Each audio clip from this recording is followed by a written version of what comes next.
누군가를 넘어뜨리려 하는 사람들의 가장 큰 특징은 자신만이 옳다는 아집과 그 아집으로 남을 판단하는 겁니다. 이미 자신만의 답을 가지고 질문하면서 그 기준에 부합하지 않으면 어떻게든 넘어뜨리려 합니다. 그렇다고 그 답이 옳은 답인가? 가만히 보면 꼭 그렇지만은 않습니다. 오히려 처한 상황과 환경 속에서 변형된 진리일 때가 많습니다. 오늘 바리새인들도 이혼에 대해서 묻습니다. 해야 합니까? 하지 말아야 합니까? 이미 답을 가진 채 말입니다. 바리새인들이 이혼에 관해 물어본 이유가 있습니다. 이혼은 처해 있는 상황과 환경 속에서 결혼에 대한 변형된 진리의 형태입니다. 창세기 2장 24절의 말씀처럼 결혼의 본래 의미대로 산다면 이혼은 필요하지 않잖아요. 이혼이라는 주제를 통해 율법을 상황에 맞게 변형시키면 안 되는지를 바리새인들이 물었던 겁니다. 예수님은 결혼과 평생에 걸친 헌신의 중요성을 강조하십니다. 신약 성경 시대에는 오직 남편만이 아내와 이혼할 수 있었습니다. 여자는 예외적인 조건이 있지 않는 한 남편과 이혼할 수 없었습니다. 그분이 이혼을 전적으로 배제하시는 건 아닙니다. 예수님은 훨씬 더 큰 헌신을 강조하십니다. 심각한 성적인 죄 안에서 이혼을 허용하십니다. 재물은 항상 하나님과 충돌합니다. 아니 어쩌면 재물을 위해 하나님을 이용하려 합니다. 한 청년이 예수님 앞에 나옵니다. 그리고는 물어요. 선생님, 내가 무슨 선한 일을 하여야 영생을 얻겠습니까? 이 청년은 금수저예요. 다 가졌습니다. 거기에 율법도 지키고 믿음도 좋고 돈도 많은 청년입니다. 부족한 게 없어 보이지만 예수님은 이 청년에게서 두 가지 결핍을 발견합니다. 하나는 선하다는 착각이고 다른 하나는 내가 가진 것을 영원히 누리고 싶다는 욕망입니다. 이 모든 것을 꿰뚫어 보신 예수님은 내가 가진 모든 것을 다 팔아라 답하십니다.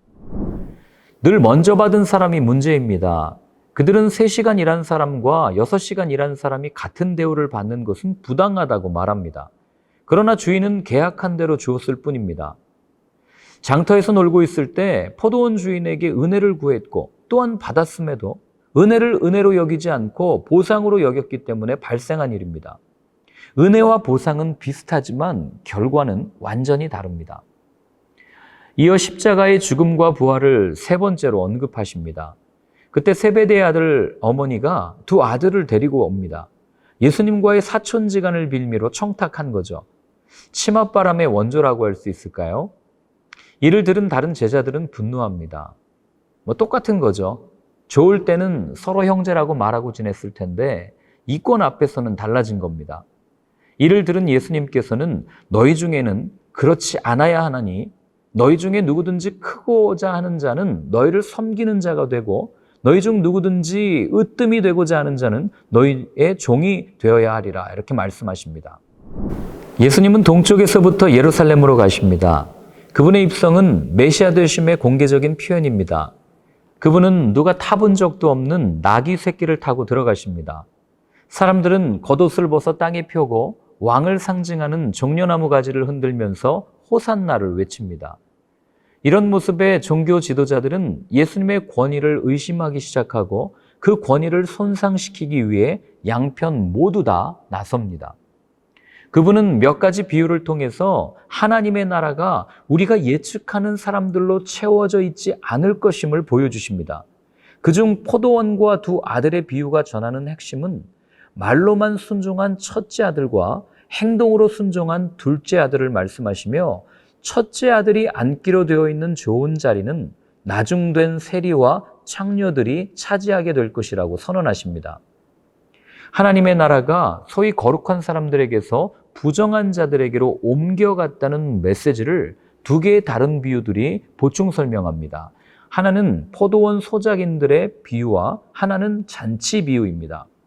소작인들은 그들에게 임대된 재산을 소중하게 생각하지 않고 주인에게 보낸 사신들을 함부로 대하다가 결국 쫓겨나고 잔치에 초대받았지만 가기를 거절한 손님들의 영광의 자리는 길 위에 서 있던 사람들에게로 돌아가는 모습을 통해 구원을 받은 사람들이라고 확신했던 종교인들의 생각을 뒤집어 놓습니다. 사람들이 나를 좋아하고 환호성을 질러주면 얼마나 좋겠습니까? 이것을 인기라고 부릅니다. 인기의 많고 적음에 따라 사람이 평가되기도 하고 생을 마감하는 사람들도 생겨납니다. 인기는 허상입니다. 밀물처럼 밀려왔다 썰물처럼 빠져나가는 거품입니다. 말씀대로 살다 보면 인기가 따라올 수 있지만 인기가 있기에 말씀이 이루어지는 것은 아닙니다.